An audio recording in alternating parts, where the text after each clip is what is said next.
Yeah, give me a second. Yeah. So there are a few outlines of my talk. So briefly we'll be touching upon the introduction part. So that is the different types of like typical jets and why do we need to manipulate it? Which means manipulation means like why do you want to control it? Join करें हमने खाली है तो not now. Participant, kindly mute your mics. Yeah. Yeah, they're Yes, muted now. But Yeah. Okay.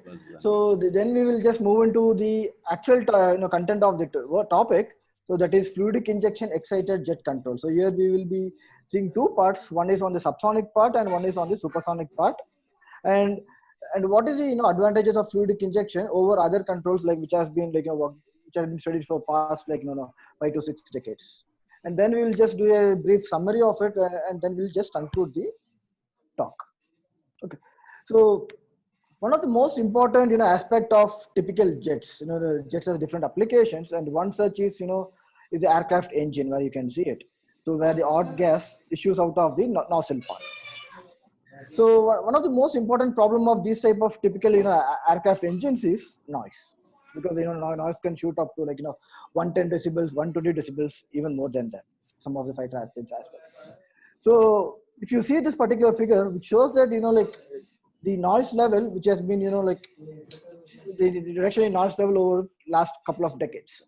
So starting from 1960, you can see the noise level was about like 110 to 115 decibels. And once like we were into research and development, so the noise level has been drastically reduced. So in 2010, like we were able to achieve roughly about 90 to 95 decibels.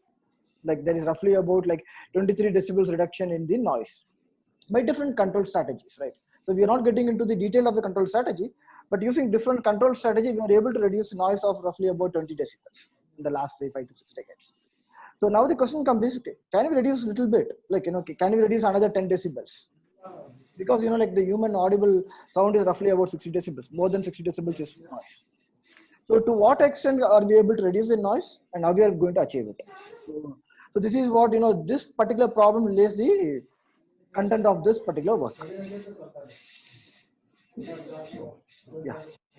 So if you see an airplane engine, so airplane engine has different components. So you have the noise, you have the fan, you have the compressor, then you have the combustion chamber, then you have the turbine, and then you have the nozzle. So there are like a number of different parts.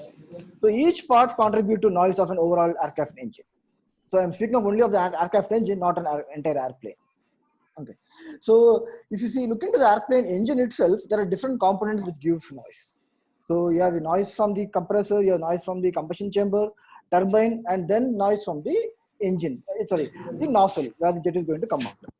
So if you see it, there are two different distributions of noise. One is like when the aircraft is going to take off, and one is going to land. That is, we call it as departure and arrival.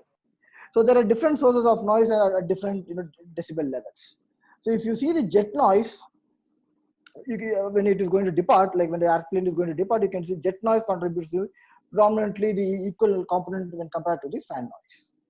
And similarly, when the jet is going to land, the jet noise reduces because the velocity is going to drop down drastically. So because of this, the problem lies over here is, so how we are going to reduce the noise of the jet only, not the overall airplane engine noise. So not on the combustion chamber, not on the compressor, not on the turbine, only on the noise of the jet, which means the nozzle, which means the flow which issues out of the nozzle. So how we are going to reduce it? So that becomes the most concern for this particular work. So if you see it like for last couple of decades back, so you can see that these are the called, which we call as chevrons. So you can see the pointer, right? Yeah. So these are chevrons. You can see these small tooth-like structures. So like they introduced these tooth-like structures, one in the core flow, which is like the smaller part, and then in the bypass flow. We call the fan and the core flow. So you call the core flow and you call the fan flow or the bypass flow. So different combinations of chevrons has been introduced, so where the noise has been able to reduce drastically. So I would say even 10 to 15 decibels of noise were reduced because of the use of chevrons. Okay. So, but one problem with chevron is, because chevrons are permanently fixed, you can see the below picture over here. Once the chevrons are fixed, you cannot actually optimize the chevron shape. It means chevron shape in the sense, the number of tooth, the number of sharp corners you cannot change, the size of the chevrons you cannot change once it is fixed. That is what we call it. It's a permanent fixture. So one of the drawback of this particular type of chevrons is, how do we get varying mixing? Means like, how do we get varying noise reduction at different conditions? So suppose you want a noise reduction of 10 decibels and you might need a noise reduction of 5 decibels. So how do you achieve this varying performance of noise reduction using chevron? So that is a little bit of a tricky part, which is difficult to do it unless like you have the chevron which you can retract and you can pull it outwards. Again, which costs power because you need a mechanical power to retract the chevrons. So based on these difficulties, like there is a different technique which evolved in, like I would say, like last maybe like a couple of decades, is fluidic injections. So you can see this particular thing where this is the main flow which comes out, and there are different fluidic injections, or different I also call like injectors. So there are a number of injectors which inject fuel. Sorry, not inject fuel, inject air. So typical work has been done with injecting water, injecting air. So injecting water was a better strategy, but the problem is like you need to carry water, which is an additional burden, right? So because of that, like people have dealt with different liquids and different fluids as well. So in initial stage, like we are working with air. So we are trying to inject air using these fluidic injectors into the main flow. So thereby, like, can we able to reduce noise? Okay. So this is the briefing out of this particular work. But the problem what we are going to do is, we are not going to actually measure the noise. We are going to measure mixing. Means mixing of the core fluid, mixing of the jet with the atmospheric fluid. So there is a sort of correlation which actually states that like the jet mixing is related to the acoustic noise. So suppose if you are able to increase mixing, you will be able to reduce noise. So we are not actually measuring noise, we are doing it in terms of jet mixing. So now, like, before getting into the actual content of the work, let us do a small briefing about the different regimes of, I will call Reynolds number in a jet flow. So, you know, like for a subsonic flow, there is two parameters which actually you need to do a similarity analysis. So suppose if you are doing any laboratory scale experiments, and if you want to, you know, like extend that to a practical applications, so there are two non-dimensional parameters which you might have been done in fluid mechanics, which you call the Buckingham Pi theorem, right? So we do all sorts of analysis. There are two important parameters which actually, you know, like you can scale down, which actually, you know, like you can do a similarity between a lab scale model and a full scale model. So suppose you do a 1/10 of a lab scale model, and if you want to extrapolate the data to the full scale model, so there are two parameters which you need to match. One is the Reynolds number and one is the Mach number. So typically for incompressible flows which you deal with, it's only the Reynolds number and not the Mach number. But once the flow exceeds the compressibility regime, so there are two parameters, one is the Reynolds number and the Mach number. So based on that, if you see this particular figure, there are three different pictures of the jet flow at different Reynolds number. So one is at the order of 10 power 4, 10 power 5, and one is a little bit in the order of 10 power 5, close to 10 power 6. So once the Reynolds number is less than in the order of 10 power 4 or 5, so we call the flow as laminar, and between like around 5, we call it as turbulent, and once it is more than 10 power 5, so the flow is turbulent. Okay, so the idea behind this is like, once you do any model studying at, say, example, laminar flow, you will not be able to extrapolate into a turbulent flow. So you need to do the experiments for a turbulent flow, then you will be able to extrapolate the data into a turbulent flow only. So you cannot actually do it for a low Reynolds number flow that is in a laminar regime, and you cannot extend the data into a turbulent flow. So one of the peculiar characteristics of a turbulent flow is the fluctuations will be very less. So that is what you call here over here. So the fluctuation component with reference to the mainstream velocity is very less. It's about like 1%. But once it is turbulent flow, it's about 10%. So this is the main difference between laminar flow and a turbulent flow. So this fluctuation component actually dictates a different Reynolds number regime and different flow characteristics. So that is the reason we will not be able to extrapolate data from a laminar flow into a turbulent flow. Okay. So with this in mind, so what we did was, so initially we thought of doing experiment for, say, for low Reynolds number in the order of 10 power 3 to 10 power 4. So then we thought of extending the work into 10 power 5, not extending the data into 10 power 5. So we thought of doing a different work for data of Reynolds number 10 power 5. So if you see this particular figure, so in order to ensure that the flow is laminar, you can see over here the velocity which is measured along the jet. Sorry, over here you can see that the fluctuations is very small. So if the average velocity is around 6 meters per second, the fluctuation goes up to like 6.05 to 5.95, so which is around 5%, less than 1% of the fluctuation, which is about 0.05%. So in that way, we can ensure the flow is laminar. Okay, so you can see typical images is captured along this particular plane, along the jet axis. I mean, so if the jet is issuing out, so we captured the flow along the jet axis at a different frames, different FPS, so roughly about like 600 frames per second. So, and I have reduced it to, for a better clarity, I have reduced it to 2 frames per second image, so which you can see over here. Yeah. So this particular image actually shows that, so once the jet is issuing out of this nozzle exit, so this is the exit, so you can see these are what we call it as a Kelvin-Helmholtz instability. So where you can see the typical roll-up of structures because of the influence of the atmospheric fluid. Okay, so we're not getting into much into detail of it. So if we take the different cross-sectional images to see, like for example, if I take this particular cross-section, and if I visualize the particular cross-section, not along the jet axis, at a particular cross-section, you can see it close to x equal to 1.0, which is over here. So which you can see it actually it's a circle. There is no distortion. But once if you go to x equal to 2, you can see there are two regimes of flow. One is the core fluid, and one is we call the ring, which is nothing but this particular roll-up of structures. That is what we call it as the Kelvin-Helmholtz instability. Okay, so this is a typical behavior of a jet. So you can see it is axisymmetric, it exhibits a Kelvin-Helmholtz instability. So now the question comes is, can we control it? Because typically people have used chevrons. So can we control this particular jet using a fluidic injectors?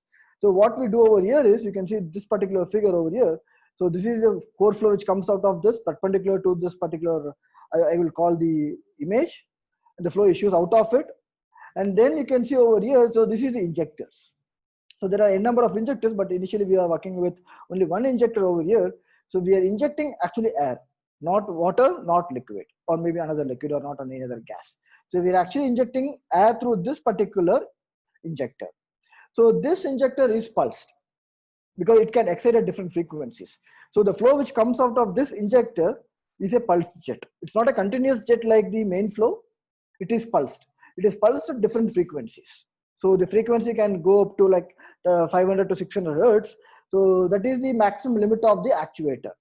So the fluid which issues out of this particular actuator is excited. It means that it is pulsed at different frequencies, and it is also excited different duty cycle.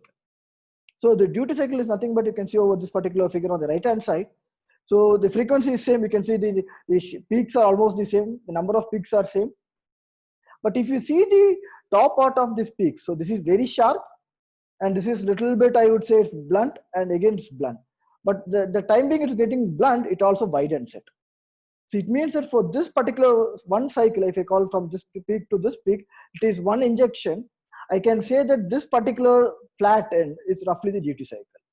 So even for one pulse, I can have n number of duty cycle. So if this duty cycle is 0, it means there is no flow. If this particular thing is 1, so duty cycle is 1, we call the flow is steady. It means that the injected fluid is continuous and it is no longer pulsed. So there are two parameters where you can actually excite the injector. One is the frequency and one is the duty cycle, apart from the mass of the injector. Okay, so which is what we did over here is, you can see this particular image, sorry, this particular video. So we injected fluid at different frequency. This is for one particular frequency, one particular duty cycle. So you can see the injected fluid from the bottom to top, so from this point over here to here. So now you can see the symmetric nature of the jet has been disturbed into an antisymmetric. It's no longer a symmetric. And similarly, if you see this particular cross section also, you can see where this jet was actually undisturbed. Now you can see the jet is disturbed over here. You can see over here. So these are all called the disturbances. So once the actual fluid hits it, it's going to create a disturbance, or you can call it as a perturbation. So this perturbation actually modifies the flow structure of a jet. So if you see this particular region over our x star equal to 2, again where it was axisymmetric, here it is no longer symmetric, and it has distorted the jet into a entirely different structure. So with this, what we're able to understand is, so we can actually manipulate the structure. Structure in the sense I'm saying this particular Kelvin-Helmholtz instability. So we are able to actually excite the structure at a different frequency where the behavior of the jet flow is completely altered. So this motivates this particular work, So, so since like this particular topic deals with the scaling analysis, I'm not getting into the much of the physical interpretation behind the excitation, nor behind the flow structure. I'm just getting into a little bit of the scaling analysis. Okay. So now the question comes is, what is the importance of scaling analysis, right? Because like, so like the question comes is like, what is the importance of scaling analysis? So the idea behind scaling analysis, suppose if I do a laboratory scale experiment, say a different Reynolds number and different Mach number, because this work was on incompressible flow, so we have ignored the Mach number. So suppose if you are doing experiments for Reynolds number and Mach number, how we are able to extend the data into a full scale application? So because like whatever you do in laboratory scale is not going to end up over there, and it has to develop into a full scale application. So in order to develop into a full scale application, how we are going to scale it up? So that poses a serious question to our group, and we developed a typical scaling analysis for this particular type of jet configuration. Okay, so the parameter what we are interested is jet decay rate, which is similar to jet mixing or might be similar to acoustic part. Okay, so as I said in the beginning, we are not doing an acoustic part, we are doing the jet mixing part, which is a measure of the jet decay rate KE. So this particular decay rate KE is evaluated using two parameters. One is the exit velocity and the velocity at somewhere over the 5 times the diameter of the location. So if you see it, this is nothing but the ratio of the velocity to over here to the exit. So if this ratio keeps on shooting up, it actually means that like the velocity is decaying much faster. So which we call in terms of mixing is increase. So if you want to have a better mixing, so this KE value should be quite high. So we are using this parameter to quantify mixing KE. So speaker, like if you're running out of time, just do let me know. Yeah. So Yes, sir. Yes. Yeah. So the K is a decay rate, and which depends upon a number of parameters, because we say here we are exciting the fluid. So you have the UE is for the main jet, the velocity of the main jet, density of the main jet, diameter. You have the viscosity of the fluid, and then there is this preferred mode frequency F0, which is what we call the Kelvin-Feld mode instability, which gets into this particular Stokal number range of 0.24 to 0.64. So in our present case, it was 0.45. So you have this F0, and then there is this particular K0, which is nothing but the decay of the main jet. Similarly, a decay of the control jet, there is a decay of the main jet K0. So all these parameters constitute the main jet, and there is an excitation frequency, because at what frequency you are pulsing the jet, and what is the duty cycle alpha, the diameter of the injector, and what is the velocity of the injected fluid, and the density. So now you can see it like all this red color is for the main jet, and all this blue shade is for the mini jet, or we call the injector. Okay, so now this K depends upon all these parameters. So suppose speaking about, it's about 11 parameters. So I cannot do different experiments for different viscosity or different density or different diameter. Okay, so that's a tedious process, and it takes a couple of years to get a reasonable data. So what we do is, so as I said in the beginning, so we pick our basics. So in our fluid mechanics, we have learnt of Buckingham pi theorem. So we non-dimensionalize all these variables. So once you do those typical analysis, so this KE now boils down to, so this is what we call the mass flow rate of the main jet to the mass flow rate of the mini jet or the injector. So the alpha, which is a non-dimensional parameter. So now it becomes the diameter ratio d by d, the frequency ratio. Then there is this particular parameter decay rate, which is a non-dimensional parameter, and then we get this particular Reynolds number. So now you can see that the 11 parameters has been boiled down to about 6 parameters. Okay, so now like we call this mass flow rate in terms of some nomenclature, we call in terms of Cm. So Cm is nothing but the mass flow rate of the injector to the mass flow rate of the jet. Okay, so now the question comes is, so suppose if I do experiments for these different configurations of Cm, alpha, d by d, can I combine all these parameters into one single parameter? So I will be able to understand the physical meaning of the injector. So rather than studying only on the mass flow, simply reading on the diameter ratio or only on the excitation frequency, if I can somehow combine all these parameters into one single parameter, is it possible? So based on this idea, so what we did was, in order to do it, so this is a typical overview of this particular work. So what we do over here is, so you have an experimental setup. So there is a flow Reynolds number. So there is a diameter of the injector, so and the diameter of the nozzle, and then we have unforced parameter, which we call for the uncontrolled jet or the natural jet. So the F0 and the K0. So you have all these parameters, and then you are doing a parametric study for CM. Again, you have Fe by F0. So if you non-integrate it, and then you have an alpha. So what we do over here is we are trying to combine these two into say scaling law. So that will actually give you a physics-based performance estimation. So based on that, we'll be able to understand the physics. So like this is an open loop experiment. So you inject it and you get some output. You have an input and you have an output.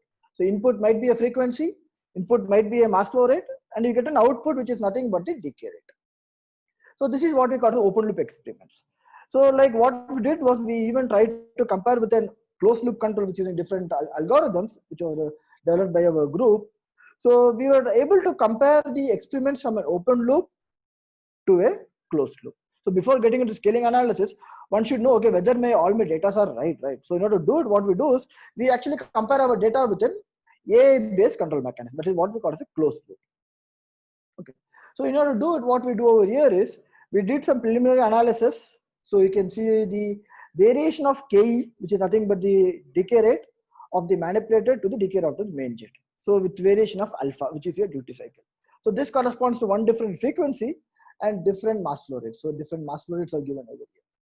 So in general, what you can see over here is, so this decay rate, or you can jet mixing, decreases as alpha is increasing. So I'm not going to get into the physics out of it. So here we simply what we conclude over here is the jet mixing decreases with increase in alpha. So on the contrary, if you go to the tau, so tau is nothing but I'll call it as alpha by Fe. So you can see over here, so which is nothing but the duty cycle to the frequency ratio. So to the frequency. So once we do this with respect to tau, which is no longer a linear. So you have two different, like which increases, then it later on decreases. So unlike your duty cycle, which was a linear trend, here you cannot do it. So this poses a little bit of a serious problem for our scaling analysis. So if I want to combine this particular tau into a scaling parameter, if it is a linear function, I can simply use a linear function because it's not a linear function. So what we do is, in order to tackle this particular problem, so what we did was we actually bifurcated this particular region. So you can see different shades are given. So we are going to fit two different functions, one for this particular, I will call this as yellow, and one for the blue. So we are going to fit with two different equations, two different piecewise functions, one for the increasing trend of Ke with tau, and one for the decreasing trend of Ke by tau. So in order to do it, I need to know what is this particular peak, because of these peaks are shifting now. So in order to get this peak, what we do is, so we get this peak in terms of tau optimum. So there's a maximum condition where the mixing is maximum. So we get that particular value of tau with respect to alpha. So now we can say it is an exponential variation. So rather than it's been shifting now. Okay. So based on this, so now we are able to group two different functions, one for less than tau optimum and one for greater than tau optimum. So less than tau optimum is this particular part with yellow, and greater than tau optimum is with this blue part. Okay. So a couple of other parameters which we, before the scaling analysis, which we touched upon, one is the K0 and one is the F0. So F0 is nothing but 1 by tau naught. So which is for an unforced jet, which is for a different Reynolds number you can see over this particular function. So the reason is, only if you knew this particular function, you will be able to extrapolate the data into a full scale application. Okay. So now we can see over here, so rather than, like the previous slide of individual data with alpha or different tau. So here, this particular figure shows that the variation of this particular decay to this particular function you can see. So root of mr by alpha into d by d power n, and with respect to Reynolds number, and with Fe by F0 power m. So since we dealt with different parameters, so individually with mass flow rate ratio, individually with diameter ratio, individually with excitation frequency and duty cycle, so we are able to combine all these dependent parameters into one single parameter. So that is what you can see it on the x-axis z. Okay, so you can see it like these are the open loop experiments, and this is data from the machine learning or the AI data, artificial intelligence. So you can see this particular fig. So actually, like the data from the open loop experiments actually matches with the, to some extent, like there's a little bit of deviation of 2 to 3%, and apart from that, it actually matches with the data of the AI based control. Okay, so the one of our objective is now, like sort of it's completed. What is that? Is like we are able to group all the dependent parameters into one single parameter. So now, like we'll just quickly go through the different functions of this particular equation. So there are two exponential functions over here. One is n and one is m. So mr is nothing but the momentum ratio. Okay, so there are two different functions, exponential functions, which are typically constants, n and m. So this n and m are functions of alpha. So I'm not going to get into in-depth detail on how we got this particular n function, but this n function now depends upon Re and alpha, and this m function depends on only on alpha, because m depends upon this particular tau optimum by tau, because this particular image. So now we are able to segregate in two different sections. So based on that, we are able to get two different functions. So one is m is 0.05, sorry, 0.05 for tau less than tau naught, tau optimum, and one is 0.34, which is greater than the tau optimum condition. So the two different functions are now fitted with two different piecewise functions, one for less than tau optimum and one is for greater than tau optimum. So essentially your m depends on alpha and your n depends on Re and alpha. So now I should call it the advantage or the beauty of this particular equation is, once we get this particular equation, so now like no one needs to do an experiment on it. So once you know the equations, what we did over here is, you can see on the right hand side of this particular figure. So for a given condition of jet mixing, what we did was, you can see these dotted lines are from the equations, and these particular symbols are from the experiment. So what we did was, using the equation, we try to estimate what is the Cm with respect to alpha, keeping other parameters to be a constant. So you can see it like the equation which we get it from the scaling analysis actually matches with the data from the experiment. So that is the beauty of the scaling analysis now. So rather than doing experiments now, we will be able to simply determine the value of mass or the value of diameter, whatever the parameter of interest, keeping other parameters to be a constant, which is impossible once you do an open loop experiment, which you will not be able to get it. Okay. So one of the most important parameter is like, we said we always discuss about the optimum, because I always want the maximum efficiency, right? Like I don't want to lose my mass into getting some decay which is not the optimum. So what we did was, using those scaling analysis, so we try to determine what is the optimum condition. So you can see over here, particular this blue symbols circle with different Reynolds number. What we are able to see is, this is Z, which is nothing but the momentum ratio. So the momentum ratio is the least at the roughly about like a Reynolds number of 10,000. Okay. So the reason why we have two different distribution is, less than 10,000 we have the critical Reynolds number, and more than 10,000 it is a transition regime of Reynolds number. That is what this particular image says that. So less than 1, which is in the order of 10 power 3. So less than 10,000. So this is in the laminar regime. Sorry, this is in the critical regime of the Reynolds number. Okay. So once the Reynolds number keeps on increasing, you need more mass. So that is what this particular, like representation of image actually speaks of. So what actually happens is, once you increase the Reynolds number, your mass or the momentum ratio keeps on increasing. So which is not an advisable situation. Okay. So before concluding this particular topic, so what we are going to do over here is, so like we did some scaling analysis, but what are the parameters physically mean? Suppose we had this particular parameter of alpha into tau naught by tau power some particular function m. What is this particular function physically mean? Like, rather than in terms of mathematical equations, one should be able to understand the physical meaning of this particular equation. So similarly, you call the momentum ratio. Momentum ratio has a physical meaning. So it has a momentum to the fluid. But what does this particular function physically represent? So in order to understand it, what we do over here is, we picked up 3 parameters, 3 different regimes of tau. So you can see over here. So 1, 2, and 3. One at the tau optimum, one at tau less than tau optimum, and one at the tau greater than tau optimum. So we picked up 3 different regimes of tau to understand the physical meaning of this particular mathematical expression. So, and we have typical images captured along this particular regime of tau. And on the right hand side is the signals. So the signals captured at particular location. So this particular B is tau is greater than tau optimum which corresponds to this similar color. So you have this blue and blue, so and you have this particular red and red, and if I am right, it's maroon and sorry, maroon. Okay. So now if you see this particular image, once the jet is excited at some optimum, so some condition less than the tau optimum, you can see these two typical vertices are spaced. But if you see the optimal condition, the vertices are spaced by the defined optimum condition. But once if it is less than that, the spacing between the vertices is more. And once it is greater than tau optimum, so you can see the vertex between these, the spacing between these two is decreasing. So at the tau optimal condition, you have the optimal spacing. Less than that, you have more spacing. And when it is more than the tau optimal, you have less space. So in order to physically understand it, what we did was we took these signals. So you can see it. So this particular peak simply represents the formation of the vertices because of peaks.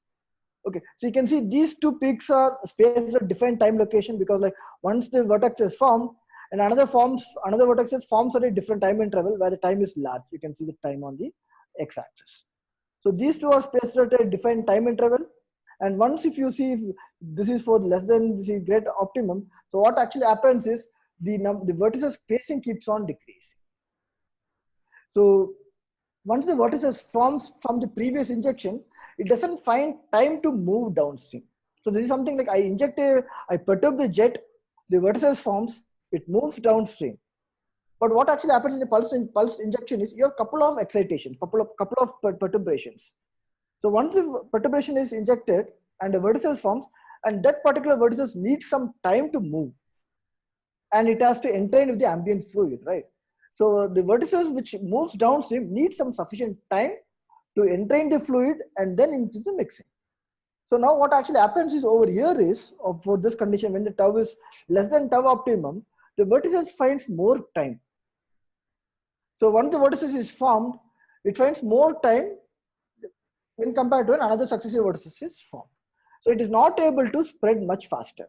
Similarly, for this particular condition, what actually happens is the one vertices forms once it tries to move downstream, and another vertices forms, and it collides. So such that the previous vertex is not able to spread. So that is what this physical meaning of this particular expression says that. So this physical meaning is nothing but the spacing of the vertices. Similarly, the momentum is the inertia of the fluid which has been injected, and this particular mathematical expression simply means the spacing of the vertices. Okay. So now before I conclude, so we extend this particular analysis and I work to supersonic flows. Okay. So in the beginning of the lecture, I said like there are two parts. One is the subsonic part and the supersonic part. So coming to the supersonic part, there are two parameters. One is the Reynolds number and one is the Mach number. Okay. But the beauty of this particular regime of supersonic flow is Reynolds number becomes invariant. So only you need to match the Mach number of the prototype to the Mach number of the model. So the Reynolds number becomes invariant. So if you take any particular analysis, you can see the Reynolds number is not going to change much. So even if the Reynolds number is going to change, the parameters are not going to change. So based on this, what we did was we did a supersonic analysis using steady injections. So the problem with unsteady injection supersonic jet is the excitation frequency can go into kilohertz. Because if you see in the subsonic part, we were able to excite only up to 600 hertz. Because that is the maximum we can achieve. But once it is supersonic jet, the natural or the preferred mode frequency goes up to in terms of kilohertz. So we don't have actuators to excite at that high frequency. So we are actually designing the actuators to excite a supersonic jet at that high order of excitation frequency in terms of kilohertz.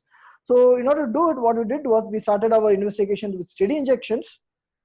So you can see the supersonic flow issues out of this particular jet, and there are different, I would call injectors, which are steady, which is no longer pulsed. So we did a similarity analysis, analysis, I'm not going to repeat it. So with different parameters, and we were able to get a similar parameter over here, you can see, which is root of MR by PE by PA. So again, we are getting the same root of MR, which you obtained for the subsonic jet. So that is what I said, we are not actually borrowing the same expression. We are trying to develop the expression for supersonic jet, but even in such case, we are actually getting the root of MR. So which is nothing but the momentum ratio. But in subsonic case, we didn't have this PE by PA. because subsonic jets are always correctly expanded. So you'll always get PE by PA equal to 1. But whereas for the supersonic jet, you have this different expansion ratios, like we call in terms of descent condition and off descent condition. So that is the reason you have this ratio of root of MR by PE by PA. So the outcome of this particular work, because even though this is in the initial stage, the outcome of this work is we are able to still do a scaling analysis for a supersonic jet, and still we are able to get the same root of MR, but the only thing over here is we don't have this particular expression of N and M, which is actually specifically for a unsteady fluidic injectors. Yeah. So I'll conclude my work over here. So couple of like important conclusion of this particular work is, so we were able to estimate it, or we are able to develop a scaling law, so which can combine all the dependent parameters into one single parameter, which is what we call it as a Z. So K by K naught can be grouped into one single parameter Z. So Z is nothing but root of MR by alpha times D by N, D by D power N, which is nothing but the momentum ratio. And then you have this particular regime of Reynolds number. And then you have this Fe by F naught power M, which is nothing but your alpha into tau naught by tau, which is nothing but your spacing between the vertices. So the physical meaning of this particular scaling analysis is, which is nothing, you will be able to optimize jet mixing if provided you are able to optimize the momentum ratio, and if you are able to optimize the vertex spacing. So the optimal Z or the optimal momentum ratio is dictated by this particular parameter, and the optimal spacing is dictated by this particular parameter of Fe by F naught power M. And once the data was extended to a supersonic case, still we are able to get this root of MR by PE by PA, again still which is in the preliminary investigation. But the underlying physics, what we can take over here is, still root of MR is the appropriate parameter for scaling, irrespective of whether the flow is subsonic or supersonic. The only thing which might differ over here is the alpha and the excitation frequency, which might behave differently for a supersonic jet when compared to a subsonic jet. Okay, so before I wind up over here, so one thing which I want to really emphasize here is, we discussed about Reynolds number, right? Like we discussed about there will be a Reynolds number for the actuator, or the Reynolds number for the injector, and Reynolds number for the main jet. So strictly speaking, so this root of MR is nothing but the Reynolds number ratio, the Reynolds number of the injector to the Reynolds number of the main jet. So in general, we are able to pull down the Reynolds number into this particular scaling analysis, even though it is not explicitly visible in this particular equation. Okay. So with this, I wind up the talk. So I thought of finishing off the lecture within like stipulated time, and I hope I have finished it. So I'll take some questions if there are any. Yeah, thank you very much, Dr. Arun. It's a very wonderful lecture. I think we come across an important aspect of this aerodynamics. So just one question from my side. Yeah, sure. So this is for scaling of turbojet, right? Turbulent jet. Yeah. While we are scaling, which parameter we need to focus more, so we can give the proper response we can get. Like we have to give proper attention to every parameter of interest here. So like if you see here, so the thing is that if you add more and more parameters, actually your scaling loss becomes more complex. Okay, but the question comes is like whether you want to include those parameters or exclude. So that is what I said here. All the parameters are equally important, but the only thing is that once you optimize it, so that will speak of which parameters of interest. So if you see this particular image, so here what I see is, here the important parameter of interest is the excitation frequency. Here greater attention has to be given for the tau, because that actually speaks of the optimum condition, right? And another thing is the momentum ratio. And why I say momentum ratio as typical attention has to be given is because like that depends upon the mass of the injector. So typically if you have a turbojet engine or a airplane engine, what we do is you inject fluid which is actually getting to the engine. So you bypass some of the fluid to the injector. Already there is a core fluid, there is a bypass flow, and on top of that, if you are taking some fluid from the core flow to the injector, actually you are reducing the mass of the core. If you see it closely, the thrust of the engine depends upon the mass of the core jet. Suppose if you're taking 5% of the mass of the core jet, you're actually reducing thrust by 5%. So actually there is an optimized value of mass which you can actually pull out from the core and you can bypass it to the injector. So that is why root of MR is given greater attention, because that actually speaks of how much amount of thrust you are actually using it. That is one aspect of root of MR. That is why we typically speak of optimization of root of MR. And another thing is optimization of the frequency. You can see like alpha and tau, which is nothing but the excitation frequency. So the optimizing of the excitation frequency actually gives you a better mixing. Even with the same root of MR, you can get a different mixing. You can still get a better mixing if you are able to optimize the excitation frequency. So I hope I cleared it to some extent. Yeah, thank you very much for your answer. Any participants, anybody having any questions, please post the question in chat box. Sir, there is one question from T. Vigaraman. Yeah. There one question from T. Vigaraman. Can you name the optimum parameters to be considered in the jet? Can you name the optimum parameters to be considered in the jet? Yeah, so there are two parameters. One is the Z, which is typically the root of MR, optimized parameter in terms of mass. And one is optimized parameter in terms of this particular function. So that is, I'll just quickly go through it. So you can see it over here. So this particular function has to be optimized. So if it has to be optimized, so this particular function has to be optimized, and as well as this. So this depends upon Z optimum. You can see over here. So what is Z optimum by Reynolds number is nothing but the mass, or in terms of momentum ratio, where the momentum is optimized, and another is optimized in terms of the excitation frequency. Yeah, participants, if there are any question you can ask or you post in the chat box. Sir. Yeah. Under there is one question. Another question is NP Singh from NP Singh. Under C simulation, what are the assumption for scale? Under SEA C simulations. C simulations. Okay. What are the assumption for scale?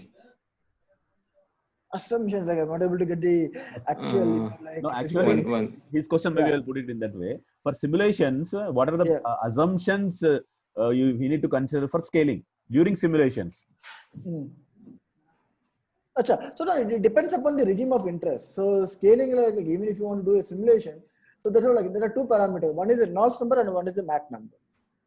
So you have to choose these parameters. So like Reynolds number becomes invariant in a supersonic flows.